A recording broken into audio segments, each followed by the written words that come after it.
But, for some parents, I believe, it is because of your child, a path to Nibbana has opened up for you. Right? Some parents, I think, when you come and talk to us and, the things that we sense, for some parents, it's because they had a child. For some, because they got married. Consider me, for instance. As a lay person, right, I had no idea. I didn't want anything to do with the Dhamma. I had completely lost my hope and interest in it, having been taught stuff that just didn't make sense.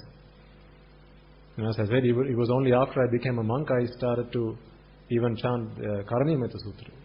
Before that, I hadn't memorized it. I didn't know it. It was only after I became a monk. Right? So it was my lay wife who actually got me into the Dhamma and got me interested in giving a dana, giving alms to the temple, and got me interested in this path. So perhaps if I hadn't gotten married as a lay person, maybe I wouldn't be here today. I don't know that. I can't. But all I can see is, everyone who touched my life has only done good to me. That's all I can say. Even at the time, if I might have felt that what they brought me was disaster, or hurt and blame and pain, I don't see that way now. Everything that happened in my life was a blessing. It is thanks to all those experiences that I had. Positive and positive. Positive and positive. No negative. It seemed like it was the negatives back then, but now while I see it, positives and positives that brought me here. Just think, right? One change in your life and you might not have been here today. You might not be here today. Those of you who are married, if you hadn't been married, perhaps you wouldn't be here right now. Those of you who have children, if you hadn't had a child, you probably might not be here right now.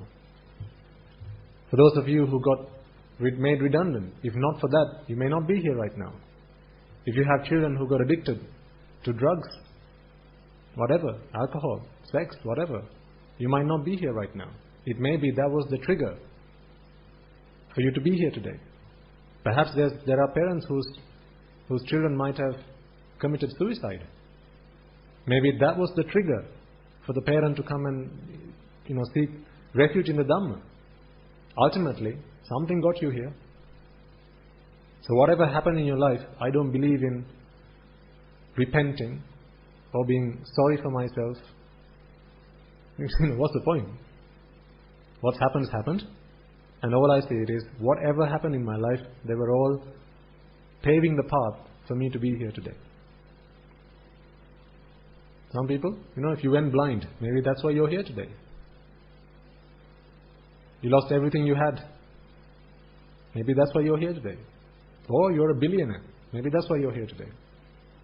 If you had grown into a poor family, become completely unsuccessful in your life, maybe you wouldn't be here today.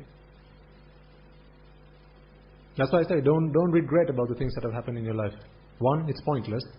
And two, those are the things that have shaped your life so that you're here today. If you're glad that you have found the Dhamma, if you believe that you have found the Dhamma in fact, then all those things that have happened in your life, these are all blessings in disguise. Be thankful that they happened in your life. That's not to say that let anyone come and do anything to you from here on forward. Right? Be careful who you let into your life. But those decisions that you have made in your life are the things that have gotten you thus far. So I have no regrets. I do believe that there were things that I spent my time doing, and I see that they were not any value add to my path to Nibbana. And sometimes, I do say to you, can someone come and shoot me in the head for the things that I used to do as a lay person, right? Going after sensual pleasures, sensual delights, when actually pleasure didn't exist in those places. But I mean that in a critical way about finding sensual pleasures in a worldly existence. Not in terms of those experiences were a curse on me. Actually, no, those experiences were a blessing to me. Perhaps, if I hadn't travelled, I might not be here today. I met Guru Hamdru, who was only a lay Deshakatuma when I was in the UK. Had I not been there, perhaps that meeting would never have happened. Had I not met the friends that I did, who invited me to come along to one of the sermons, I might not be here today. I might still be out there spending a lay life and finding sensual pleasures and still be lost. So up until this point, whatever has happened to me has happened for the best, is what I believe. This is only a personal opinion. You may wish to differ from that, but it's just a personal way I believe. And the past is not for us to change. The past is, some people use the past as a club. A club can be used for two things. One, to beat yourself up with, and two, to hang out in. There are two types of clubs, right? One you can beat yourself with, and two, you can go and hang out in one, like when you go clubbing. The past is neither of these. So don't use the past as a club. Use it as a school. The past is not a club. The past is a school to learn from. To learn from, so you can make the decisions you have to make in the present, so that you can get to the destination you want to be in the future. So don't regret. Don't have regrets. Pointless. You regret about what happened yesterday. Now what? So what? I shouldn't have done this, I shouldn't have done that. Okay, so? But if you use it as a school, if you use it as a learning experience, it was wrong for me to do that, so I should not do that ever again. Now you take a lesson from that, so you don't do it again. Therefore you have a better future. That is what you must use it for. Continue to appreciate the value of your life, folks. Never forget that. Sometimes something I always feel. Now, as we talked about Sansarik debts and reconciliation of Sansarik debts, right? Every one of you is still out there reconciling your Sansarik debts. Because people who come into your life will make a call on how much your life is worth.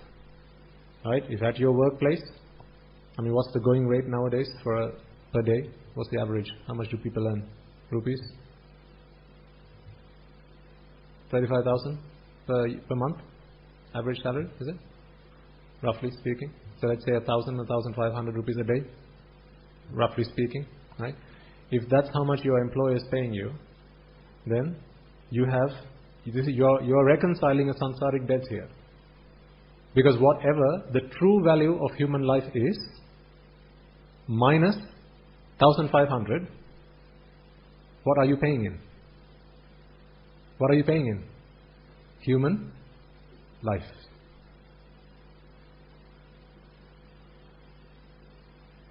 If you're getting paid 1,500 rupees per day, take 2,000 rupees a day, that's what you're getting paid per day, then whatever the value of human life is, and that is equal for all of us. Your human life is valuable as much as mine, madam. And it's the same for all of us. No matter what your age is, the value of human life is the same for all of us. In terms of how much we have struggled to have been born human, the struggle would have been the same, give or take. Right? So, if you're earning 2,000 rupees a day for spending 8 hours of your day at your workplace, then whatever the value of human life is, deduct 2,000 rupees, that much you're actually paying back to them in Sansarik debt reconciliations. So you're paying more than you're getting out of it. Think about it. So, okay, someone says, actually no, Swaminathan, not 2,000, I get 10,000 rupees. Okay. What is 10,000 compared to the value of a human day? Give me a ratio. 1 to? I say infinity. So take away 10,000 from infinity. What's the answer? By that much, you're actually paying back to the company. Not really paying back to the company, but actually reconciling Sansarik debts. Debts that you owe people. Okay, now you're a mother. Isn't that reconciliation of Sansarik debts? And you don't even get paid for it. Who here charges their child for being a mother? You're not even getting paid for it. This is 100% paying back Sansarik debts. Mother-child relationships. Because all they can give you is pleasure, but that pleasure is from relief from your own vexations. Nothing else. You make up your own vexations and you begin to relieve yourself from it. But as a mother, you give things to your child. Food, clothing, shelter, medicine. This is paying back debts. So you labor, you toil, you work hard to pay these debts back to your child. Good. Try and reconcile as many of your Sansarik debts as possible. Now my question is, for how long are you going to keep doing this? You have a question, madam? Yes, go on.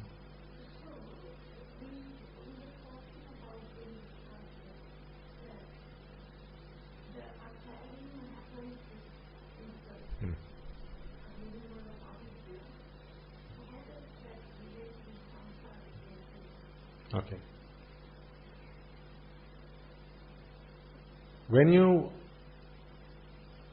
we live in samsara, this is what we are all doing right now. Think about, why am I preaching this sermon to you right now? What do you think I'm doing? I'm paying back debts that I owe all of you. When I transfer merits at the end of the sermon, okay, as I do at the beginning of the sermon, before I sit on this seat, and I've told you this before, when I worship the Buddha, I make a determination that may each and every one of you be able to understand this Dhamma, because I see all of you as being parents to me, mothers and fathers. You have all been ever since I became a monk anyway, right? Because it is you who sheltered me, who gave me clothing, who gave me food, and so on and so forth. But putting that aside for a moment, in this infinitely long journey in samsara, there's not a single one of you who hasn't been a mother to me. Not a single one of you who hasn't been a father to me. So actually, I'm your child. As much as I'm your father, as much as I'm your mother, and a brother, and a sister, so we're all family. Okay? So this is me paying back debts. So if you give me a gilampasa at the end of this sermon, that is a debt being paid, in one way. If you as much as offer someone a glass of water, why does the beggar stop at your house and didn't go to the one next door? Because there was a samsaric debt to be reconciled. That's why they stopped there and not next door. Why did you, when you hailed a taxi, why did that guy stop there? And why did the guy before that just drive past? Because there was a transaction that was due to be reconciled there. It's difficult for us to say what was the exact nature of the transaction. That I don't know, and I can't even begin to comprehend. But these are all transactions that we've brought along in samsara. Now, paying back samsaric debts is not a bad thing. But in the process of paying back these samsaric debts, we sometimes have to exert ourselves in ways which can be quite painful. A mother nurturing her child in her womb for 9 months. I've never been a mother, not certainly in this birth, but for those who have been will know how painful that is. This is paying samsaric debts. Okay? So, if you calculate all the debts that you have ever taken up in samsara, we're going to have to be here for infinity and beyond to repay all those debts. The reason that we are here in samsara is because of our attachment. Do you remember the metaphor that Guru Handro gave, I think it was yesterday or on Wednesday, where he said, 2 people walk up to you, one's holding you, the other's beating you up. Right? So, who do you think is the one that you need to free yourself from? The answer is both. Right? Because, of course, one guy's beating you up, but he can only beat you up because the other guy's holding you. So they're both bringing you pain. They're responsible for bringing you pain. So what he used this example or this metaphor was to help you understand, the guy who's holding you, this is attachment, this is raga, desire. Your attachment to samsara is what's keeping you in place in samsara. The other party, the guys who's hitting you, beating you up, these are all the karmas you've done in the past. And samsaric debts being reconciled. I hit, therefore I am now getting hit. Why? Because I'm here. So, one who realizes this needs to get out of here. To get out of here, for as long as you have not been caught up by one of these, the guy who's holding you, until he catches you, he or she catches you, you can't be beaten up. So, the guy who is getting beaten up, his primary objective must be to try and escape from the hold. So if he breaks loose, then the guy who wants to hit cannot hit. So it's our attachment that keeps us in place in samsara, which is creating the samanantara for all the karmas and all the debts that we have taken up in samsara to come forth and to bear fruit. The karmas we've done to bear fruit, and these samsaric debtors coming back asking for repayment of the debts. The good you've done in samsara will bring back rewards. These are the rewards of merits you've done in samsara. In one sense, you can't complain about that. But, again, you do know that with the arising and passing away of the mind, even something that brings you pleasure is ultimately going to lead to pain. This is the pan to the fire that Guru Hamil talks about, Kabaling Lipatu. Right? So even pleasure, when you begin to understand the Dhamma, you see as being, there's nothing really that's actually pleasure, it's simply pain. But what keeps you bound to samsara is your attachment. And that is the ignorance, that actually there is pleasure to be found in the world, therefore I shall remain in samsara. But you can't pick and choose who your next visitor is. It might be pleasure that is brought to you, or it might be someone who's walking up to hit you. So it could be friend or foe that walks up to you in the next moment. Who here knows what karma is going to be brought upon them in the next moment? We don't know that. It could be friend, it could be foe. Right? But for as long as you remain here, you will have to meet them, no matter who arrives. It could be friend, it could be foe. You don't know who's going to come because they don't come with warning. Either the rewards of good karmas or the consequences of bad karmas, they'll come up to you when it comes. You don't know when. It's uncertain. Therefore, for as long as we remain here, we will have to succumb to whatever comes in front of us. We will have to bear and tolerate that. Now that's not so fun. That's not what we want to achieve. We want to get out of here so that neither friend nor foe comes to visit us. Because we know now, even if it's a friend, ultimately, with the passing away of the mind, it's ultimately pain anyway. So be that friend or foe, it's ultimately pain. Therefore, it's pointless hanging around. Therefore, let's rid ourselves of attachment. In other words, staying put in this place. To rid yourself of attachment, you have to rid yourself of ignorance.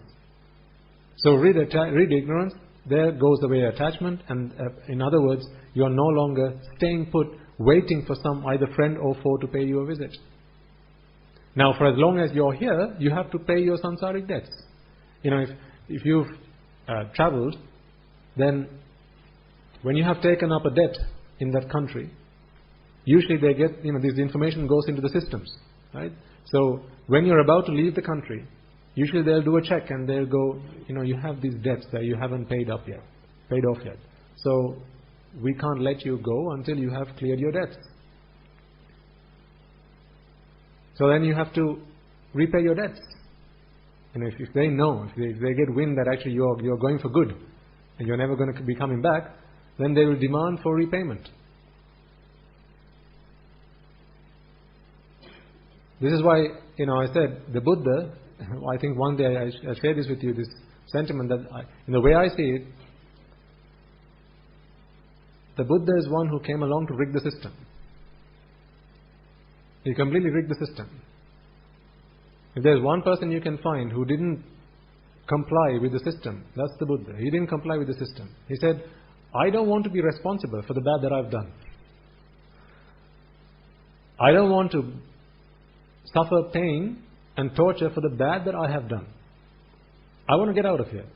So it's okay for him to do bad, but it's also okay for him, he doesn't want to suffer because of the bad he's done. So he said, I want to get out of here. This is completely rigging the system. This is not how the system was made to work. Absolutely, sir. Yes. Some of the debts which will only be repaid in the 4 great hells. If say you've had a dog, you've kept a dog, and this dog you never looked after. All you did was treat the animal poorly, kick the animal, didn't feed the animal, right? Perhaps because of the misdeeds you've done, this deserves your birth in the 4 great hells as another dog, so that those debts can be repaid by who used to be the dog now has become the master, and the master has now become the dog. So the reconciliation of the debt is how it's due to happen. But by becoming a Sotapanna, you have closed the gates to the 4 hells once and for all. So therefore you can never be born a dog again, and therefore those Sansarik debts cannot be reconciled anymore. You have shut the gates. So they cannot happen now. Right? It's a write-off, yes. So when you become an Anagami, for instance, all those Sansarik debts, and when by Sansarik debts I also include all the bad karmas you've done, okay? So all that inclusive. Because it can be good and bad. If Sivali Maharatan Vahanse would be around today, he would still be receiving alms for all the alms that he'd given, all the giving away that he'd done, because he was chief disciple of the Buddha and chief among those who received the requisites from others, because that's how much he had given. But if you think the Buddha was around today, do you not think he would receive alms? When you offer me a meal, why do you think I am deserving of it? Do we get what we want, or do we get what we deserve? We deserve. So if you offer me a meal today, it's because I have offered you something back in the past. Remember even the Buddha, when he went once on alms, this is the incident that triggered the great elder Kashyapa to renounce life in the village and actually go and start living in the forest, in the thick of the forest, because he was going on alms with the Buddha. And on one occasion, there was this lady who had offered him some sweet cakes, the Buddha, and later on he realized that this is not the Buddha. He actually wanted to offer it to Kashyapa, the great elder. So the lady came back and actually asked for the sweet cake from the Buddha, not realizing the significance of what she's doing here. She didn't realize actually this is my master's master. She didn't realize that. So she took that out of the bowl, and then the Buddha began to wonder, how come someone like me, who's perfected the art of giving like no one else, how come I wasn't deserving of this? And then he realized, this one lady I had never offered anything as much as a dime in this infinitely long journey in samsara. Therefore, I am not deserving of her charity. I am not deserving of anything that she has to offer me. Certainly not food, at least on this occasion. So what I don't deserve, I don't get. So therefore, it was taken back. So, this is his reflection. So there's a lesson for us here. So therefore, if you have offered me a meal today, it may be, right, one of you might put some food into my alms bowl. If I haven't offered you any food, which you have then later on consumed, perhaps I have given you something, but as you are about to consume, I took it away. In fact, that's what happened in the example I gave you before in the Buddha's life. It may be that the Buddha had offered something to the lady as a bodhisattva, but as she was about to consume it, he took it back. So he was deserving of the meal being offered, but he wasn't deserving to be able to eat it. So if I had offered you something and then taken it away, it may be that you will put it into my alms bowl, but as I bring it and sit down to eat, maybe I'll drop my alms bowl and all the food will be on the floor. Or you'll come and ask it for it to be returned. Sansarik debts.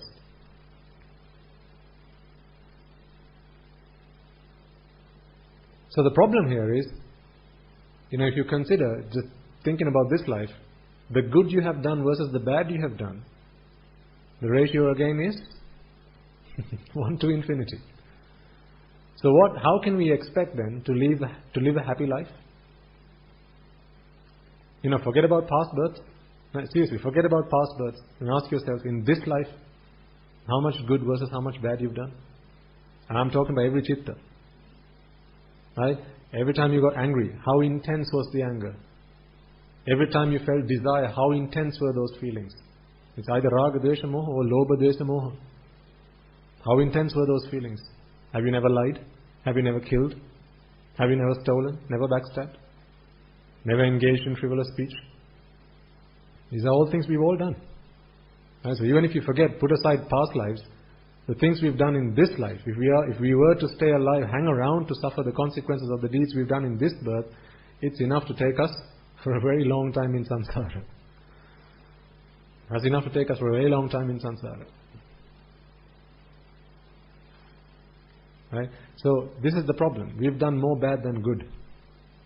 Therefore, hanging around, expecting only good stuff to be coming around on the conveyor belt is madness.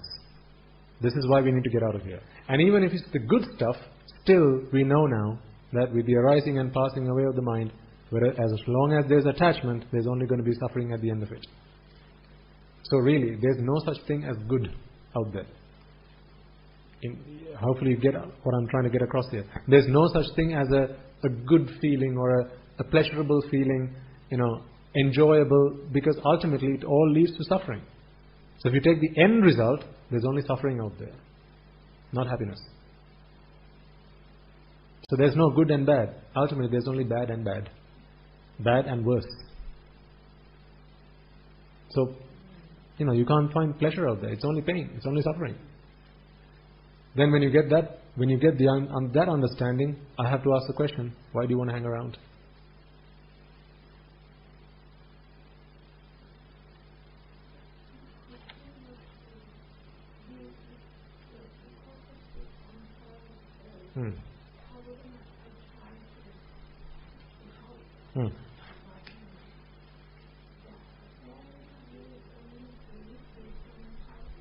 No, the letting go will happen, Madam, based on your wisdom.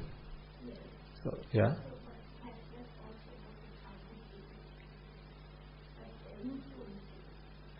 Your karmic influence will be as far as being able to understand the Dhamma. This is why, it can happen, yes. Right? So, why do we always seek forgiveness from the noble ones, the Aryapad, and seek forgiveness from that before we start a sermon? Because there could be the bad karmas that we have done, which will come and hinder our understanding, and because that environment has to be created, where when you're listening to the Dhamma, you are able to understand it. The environment has to be created, but the bad karmas we've done, it may manifest itself whereby the moment that you're about to hear something where this is what is required for you to make that next jump, you start to feel hunger, or you get a headache. That very moment, you start to get a headache. Now, your mind shifts. And now you are not paying attention to what's going on. Sometimes it might be someone makes a noise. Someone interrupts your attention. Someone disrupts you. Someone sneezes. That's enough. This is why we say, as much as you possibly can when you're in a sermon, try and restrain yourself and don't interrupt other people. Because sometimes what you do will one day come back to bite you. So therefore, if you're sat in a sermon and you're being quite noisy, it may be that one day when you're in that same situation, trying to understand the Dhamma, paying very close attention, someone else in the room will start to be noisy. This is sometimes paying reconciliation of samsaric debt. And therefore, when the Dhamma is being preached, exactly what you need to hear, at that moment, someone sneezes. Or you feel hunger, you get a headache, you start to scratch somewhere, you feel an itch. These things can happen. So, we can't play hide and seek with karma. That's pointless. My point to you here is, not let's try and work out how to deal with karma. We can't deal with karma. That's beyond. It's far superior and it's above the Buddha. Even the Buddha has to succumb to when it comes to karma. He's secondary. Even he has to bow his head in front of karma. Remember, even the Buddha had to suffer the consequences of the bad deeds that he had done as a Bodhisattva. Not as a Buddha, but as a Bodhisattva. Why do you think the Bodhisattva had to go through asceticism for 6 years? These are all results of bad karmas he'd done as a Bodhisattva in the past. I think on one occasion where there was either a Pase Buddha or a Buddha, I can't remember exactly, he was asked to come and listen to the teaching. And on 6 occasions, the Bodhisattva had said, "No, I don't mind. I'm not really interested. He can keep his teaching. I don't want it." On 6 occasions, he'd said that, and for each of those occasions, he had to suffer 1 year. That's why 6 years of asceticism. 6 years, 1 year per 1 rejection. How long did it take for him to say, "No, I don't want it. Let him keep it"? Hardly a minute. But when it comes back in terms of consequences, now it's a whole year to repay that. Because it comes back with interest. And then it's very painful. So this is, and that was an Arupad. So that was a noble desecration. So this is why we have to be very careful about how we conduct ourselves with noble ones. How we address them, how we talk to them, right? And of course, it has to come with intention. Just because you have a style of talking doesn't mean you have to change that style in front of a noble person. That's not what I mean. What I mean is, if you have intention to insult them, then it's best that you don't associate them. If you have intention to hurt their feelings, it's best that you don't associate them, because that association can do you more harm than good. It's intention, because ultimately it's only intention that can bring you, that can lead to karma. Say there's one guy, and the way he talks is, he just says, he speaks quite loudly, or he speaks not in a very refined way. That's just the way he talks. So you can't say that just because that guy is talking to an arahant that he's committing aripod. You can't say like that. It depends on what that person's intention is. Sometimes he might be speaking in very soft words, but the intention is to insult that person. Now that can be quite calamitous.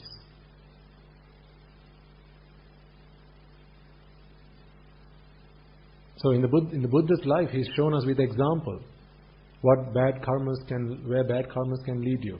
There were plenty of occasions where the Buddha could have, through his supernatural powers, influence, at least to reduce the amount of pain that he had to suffer because of the karmas that he'd done. But he refrained from doing that because he wanted himself to be an example to other people. Even the Buddha has to succumb when it comes to karma. Karma is beyond me. Karma is above me. I can't control my karma. Kammasta komhi, kamma dayado, kamma patisarana, kamma yoni, kamma patisarana, kamma bandhu. Yang kammang karissamiti, kalyanang va papa kamma. Karma is my kinsman. Karma is my heir. It's the karma that determines either good or bad, where I'm going to be led to next. So, the only thing we can do really is to get out of this circle of influence from the karma. For as long as we are in samsara, karma gets to call the shots. Jump and then we jump. Sit and we sit. It's like, what's that game we play? Simon Says? Is it Simon Says? Simon says jump, you jump. So really, karma says jump, you jump. Karma says sit, sit. Karma says walk, walk. Karma says die, now die. Karma says be born, be born. But if you get outside of the circle of influence of karma, where you are not born, then karma doesn't get to call the shots anymore. The karma that you have done is still there in the karma bhava, but it can't bear fruit because there has to be the samanantara. You have to be there for you to be either able to reward, bear the consequences, or the rewards of the good you've done. Sir? Beg your pardon?